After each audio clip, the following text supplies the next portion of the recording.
মন মতো রাস্তাটা কি? আল্লাহ বলেছেন ইন্নাদ দীনা ইনদাল্লাহিল ইসলাম। আল্লাহ বলেছেন Islam is not only a religion but also complete code of life. ইসলামটা আপনাকে আমাকে দিয়ে দিয়েছে আল্লাহ রাব্বুল আলামিন, এটা আল্লাহর মনোনীত রাস্তা। আল্লাহ বলে সেটার মধ্যে ঢুকো, ঢুকলেই কিন্তু তোমরা পরিপূর্ণ জীবন খুঁজে পাবে। সুবহানাল্লাহ বলেন না? সুবহানাল্লাহ। কিন্তু এই ইসলামটাকে বুঝতে হলে আপনি যিনি ল, ওনার কাছে আমাদেরকে যেতে হবে, ঠিক কিনা বলেন? আল্লাহ এমনিতেই বলে দিয়েছেন Allah is all in all, follow his law and light for eternal success. আল্লাহ বলেছেন আমি তোমাদের জন্য দুটো অপশন দিয়েছি। কয়টা? একটা হলো ল আর একটা হলো লাইট। আল্লাহ এবং আল্লাহর হাবিব, কোরআন এবং হাদিস, আপনি দুটোকে সমন্বয় করতে হবে। শুধু কোরআন দিয়ে আপনার জীবনে পরিপূর্ণতা অর্জন করা সম্ভব হবে না। যেমন আপনি নামাজের কথা পাইছেন কোরআনে, কিন্তু হাদিস ছাড়া কোন নামাজকে বোঝার কোনো সুযোগই নেই। কথা কি বুঝতে পারছেন আপনি? এই জন্য আপনাকে আমাকে দুটোকে সমন্বয় করে নিতে হবে। এখন আমার দিকে তাকান, আল্লাহ ইসলাম দিয়েছে, এখন ইসলামের নির্যাস তো খুঁজে বের করতে হবে। ইসলামের নির্যাস হলো আপনার আমার প্রাণের রাসূল। সুবহানাল্লাহ বলেন। আল্লাহ কি বলে জানেন? আপনাকে আমাকে আল্লাহ রাব্বুল আলামিন কিভাবে অনুপ্রাণিত করেছে দেখেন। আল্লাহ বলেছেন সে বলুন, ইফ ইউ ডু লাভ আল্লাহ, যদি তোমরা আল্লাহকে ভালোবেসে থাকো, ফলো মি মুহাম্মদ সাল্লাল্লাহু আলাইহি ওয়াসাল্লাম, মুহাম্মদ সাল্লাল্লাহু আলাইহি সাল্লামের অনুগত হয়ে যাও। লাভ হবে কি? আল্লাহ উইল লাভ ইউ, আল্লাহ তোমাদেরকে ভালোবাসবে। এন্ড ফরগিভ ইউর সিনস, আল্লাহ সমস্ত জীবনের গুনাহগুলি মাফ করে দিবে। চমৎকার না? কথা বলেন না, শুনতে ভালো লাগে না? আল্লাহ বলেছেন কিভাবে? কুল ইন কুনতুম তুহিব্বুনাল্লাহ ফাত্তাবিউনি ইউহিব্বুকুমুল্লাহু ওয়া ইয়াগফির লাকুম যুনুবাকুম ওয়াল্লাহু গফুরুর রহিম। আওয়াজ করে বলেন সুবহানাল্লাহ।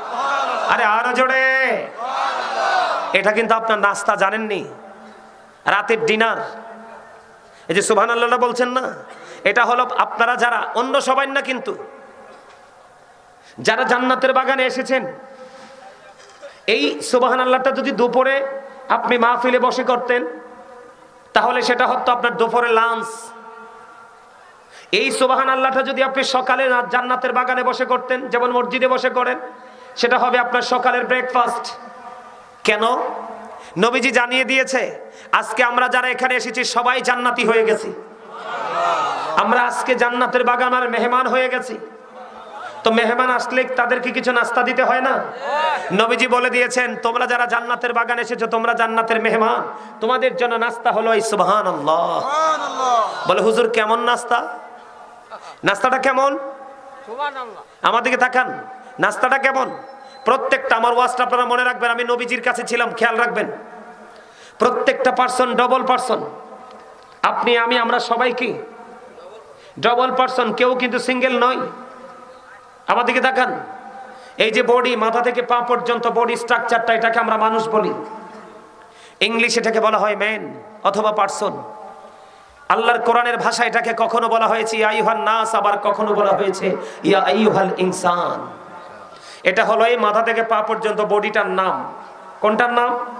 চিনে যান, নিজেকে নিজে চিনে যান, আগামী দিন থেকে যেন আপনাকে কোনো ধরনের বিপাকে পড়তে না হয়। এটা হলো একটা মানুষ। এই মানুষের ভিতরে আরেকটা মানুষ আছে যেটা অচেনা, অজানা, শুধু আমরা জানি আছে। সেটাকে আল্লাহর কোরআনের ভাষায় বলা হয় রূহ। ইংলিশে এটাকে বলা হয় সোল, বাংলাতে এটাকে বলা হয় আত্মা। আল্লাহ বলেছেন say the soul is the warder of my Lord.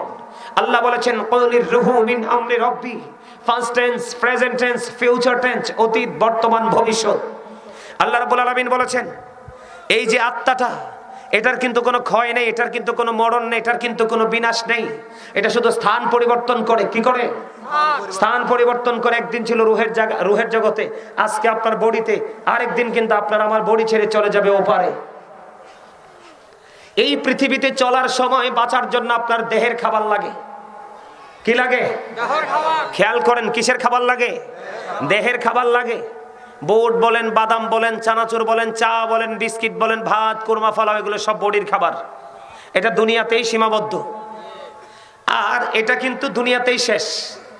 আর রুহটার খেলা শুরু হবে কবরে যাওয়ার পরে, বর্জবিক জীবনের শুরুতে। ওখানে রুহের আবার খাবার লাগবে। এই পৃথিবীর খাবার দিয়ে যেমন আপনি আপনার দেহটাকে স্ট্রং রেখেছেন, ঠিক কাল হাসরের ময়দানে আপনি রুহানি খোরাক দিয়ে রুহটাকে স্ট্রং রাখতে পারবেন। সুবহানাল্লাহ বলেন না কেন? কারণ আপনার আমার উপরে যত ফয়সালা হবে সব প্রত্যেকটা ফয়সালা হবে আপনার রুহানি আমলের উপরে। তো এই জন্য বললাম, বাহিরে পৃথিবীর যেই কোনো জায়গায় আপনি যেটা খান এটা হলো দেহের খাবার, আর এখানে যেটা খাচ্ছেন এটা হলো রুহের খাবার, আর এটার আপনি মজা পাবেন ওপারে যাওয়ার পরে। সুবহানাল্লাহ বলেন, আরো জোরে বলেন। আল্লাহ কি বলেছেন? তোমরা আমাকে পেতে চাইলে কোথায় যাও? মদিনায় যাও। আল্লাহকে পাওয়ার স্টেশন কোথায়? মদিনায়। মদিনা ওয়ালাকে যদি তুমি রাজি করতে পারো তাহলে আল্লাহ অটো রাজি হয়ে যাবে। আল্লাহ বলেছেন আল্লাহ উইল ফরগিভ ইউ। আল্লাহ সমস্ত জীবনের গুনাহগুলি মাফ করে দিবে। এর চেয়ে বড় নিয়ামত আর আসেনি।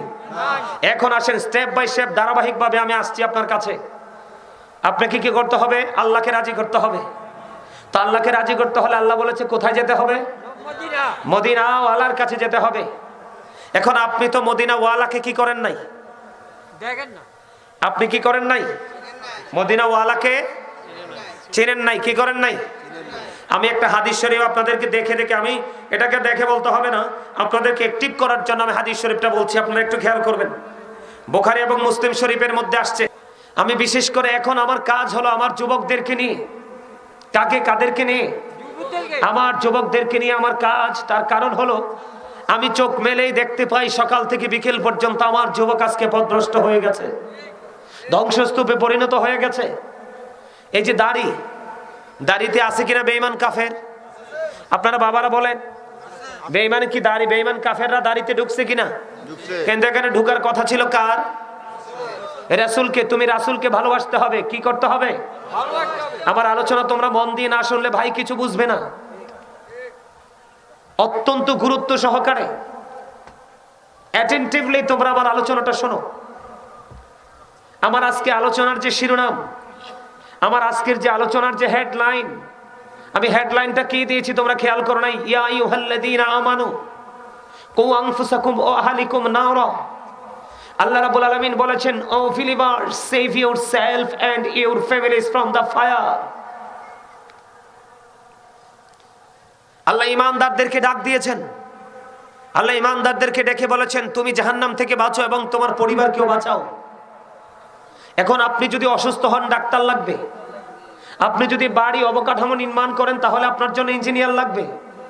আপনি আপনার সন্তানকে যদি এডুকেটেড পারসন হিসাবে প্রিপেয়ার করতে চান তাহলে আপনার একজন এতার চেয়ে বিগ পারসন লাগবে, টিচার, যিনি টিচিং প্রফেশনে একদম অ্যাক্টিভ, দক্ষ, যাকে ইংলিশে বলা হয় এক্সপেরিয়েন্স টিচার। কথা বলেন না কেন? অভিজ্ঞ চার দরকার হবে কি হবে না? কথা বলেন, হবে কি হবে না? আপনি এই যে মাঠে যখন আপনি ফসল বুনবেন তখন কিন্তু এটাকে ফসলের উপযোগী করতে হয়, অন্যথায় কিন্তু ফসল বুনতে পারবেন কিন্তু এখান থেকে আপনি বেনিফিশিয়ারি হতে পারবেন না। পারবেন না। আজকের এই জান্নাতের বাগান এই ময়ূরাবাসীর জন্য কত বড় নিয়ামত। এটা আপনি যেদিন মরবেন, মরার পরে যদি আপনার আওলাদ এরকম বাগান সাজায় সেদিন বুঝতে পারবেন। যদি মুমিন হন আগেই বুঝতে পারবেন। আজকে এই ময়ূরা গ্রামের সকল কবরবাসী আনন্দিত, কারণ আজকে এই গ্রামের মধ্যে শুধু আলেমদের পদচারণা হচ্ছে। কোন গ্রামে যদি হক্কানি আলেমের পায়ের ধুলি লাগে, এই গ্রামের প্রত্যেকটা কবরবাসীর কবর আযাব আল্লাহ খুশি হয়ে 40 দিন বন্ধ করে দেয়। আলেমদের মর্যাদা কত জানেন? তুমি যদি তোমার জীবনে যতগুলো মানুষ আছে, মেম্বার, চেয়ারম্যান, এসপি, ডিসি, মন্ত্রী, মিনিস্টার, প্রাইম মিনিস্টার, যাই হোক না কেন, তুমি সবাইকে ভালোবাসো, আমার কোনো আপত্তি নেই। কিন্তু তুমি তার মধ্যখান থেকে একজনকে ভালোবাসবে, একজনকে সিলেক্ট করবে, সেটা হলো আলেম, হক্কানি আলেম হতে হবে। সব আলেম কিন্তু হক্কানি নয়। কিছু কিছু আলেম দিয়ে জাহান্নাম উদ্বোধন হবে, কিছু কিছু আলেম দিয়ে জান্নাত উদ্বোধন হবে। তবে জান্নাত উদ্বোধন হবে যে আলেম দিয়ে, সে আলেমের সংখ্যা হবে খুবই কম। সবই কি হবে? সেই আলেমটার সাথে যদি তুমি যুক্ত হতে পারো, আল্লাহ রাব্বুল আলামিন বলে দিয়েছেন, join with my dear people, come to my paradise. আল্লাহ বলেছেন, join with my dear people, আমার প্রিয় লোকেদের সাথে যুক্ত হও, কাম টু মাই প্যারাডাইস, আমার জান্নাতে চলে আসো। আল্লাহ বলেছে কোরআনে, ফাদখুলি ফি ইবাদি ওয়াদখুলি জান্নাতি। জোরে জোরে বলেন না সুবহানাল্লাহ। কারণ কি জানেন? ওই যে বললাম, ডাক্তার হতে হলে আপনাকে ডাক্তার থেকে ইনস্ট্রাকশন নিতে হবে, টিচার হতে হলে আপনাকে টিচার থেকে টিচিং নিতে হবে। ঠিক তেমনি ভাবে কেন আলেমদের এত দাম? কেন আলেমদের দাম? এই কারণে পিছনে কেন বিদায় নিতে আসছে?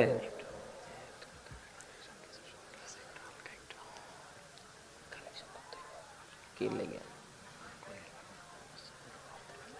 আচ্ছা ঠিক আছে, ওকে। ওয়ালাইকুম আসসালাম। আমার কথা আপনাদের কি শুনতে অসুবিধা হয়? ভালো লাগে? যুবকদেরকে বলি, যুবক ভাইরা, মুরব্বীরা হাত তুলতে হবে না, আপনারা এমনি প্রেমিক। কারণ মুরব্বীদেরকে নিয়ে আমার কোনো টেনশন নাই। তারা ওই দিন দেখলাম রাত্র ফজরের নামাজ শেষ করে আসতেছি, বুঝছেন? আর সরি, আমরা আসতেছি, এর মধ্যে রাস্তায় ফজর আজান দিচ্ছি, একেবারে স্লিম লাঠি পট দিয়ে কোন শীত, রাস্তা দেখা যায় না, সোজা হাইয়া আলাহ সাল্লাহ শোনার পরে মসজিদের দিকে দৌড়াচ্ছে। আর আমার যুবক ভাইয়েরা, তোমাদের এখন জাম্পারও লাগবে না, জ্যাকেটও লাগবে না, শীতের কাপড়ও লাগবে না, কারণ তোমরা তাগড়া জুয়ান। শীত তোমাদের কাছে আসতে হয়, কিন্তু তোমরা ঘুমিয়ে আছো, তাহলে টেনশন তো তোমাদেরকে নিয়েই করতে হয়। কথা বলেন ঠিক না ঠিক? আল্লাহ কি বলতেছে? আমার দিকে দেখান। আল্লাহ কি বলতেছে? আল্লাহ বলতেছে, আমার প্রিয় লোকেদের সাথে যুক্ত হও আর আমার জান্নাতে। প্রিয় লোকের মধ্যে সাদিকিনের ব্যাখ্যা শাইখ ইসমাইল হাক্কি রাদিয়াল্লাহু তাআলা আনহু দুটো সম্প্রদায়কে একত্রিত করেছেন। একটা হলো আল্লাহর ওলিদের একটা ক্যাটাগরি, আরেকটা হলো হক্কানি আলেমদের একটা ক্যাটাগরি। কারণ আমরা যদিও এই বাংলাদেশে রাজত্ব করতেছি, আদতে কিন্তু আমরাই বাংলার মালিক নই। RSBHCS খতিয়ান খুঁজে দেখেন, এই বাংলার ভূখণ্ডের মালিক হলো আল্লাহর ওলিরা।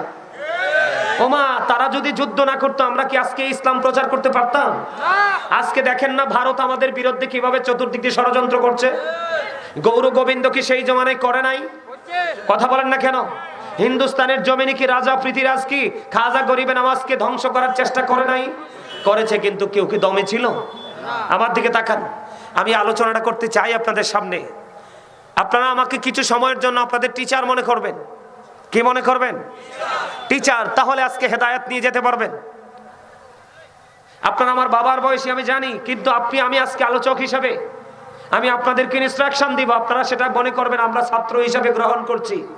আপনি যখন নিজেকে ছাত্র মনে করবেন, তখনই আপনি অহংকার মুক্ত হয়ে যাবেন। যেটা বলবো সেটা আপনার ব্রেইনে কাউন্টিং করতে পারবেন। অন্যথায় যদি আপনি বলেন যে I am very successful person, আমার তো সবই আছে, ওনার কথা শুনতে হবে কেন? আপনার এই কালো শেষ, ও কালো শেষ। কারণ আল্লাহ রাব্বুল আলামিন বলেছেন, আল্লাহ ক্রিয়েটেড দ্য মাইন্ড। আল্লাহ আমাদেরকে আল্লাহর মন মতো করে সৃষ্টি করেছে। আল্লাহ বলেছেন, আমি তোমাদেরকে মন মতো করে সৃষ্টি করে আমি তোমাদের জন্য একটা মন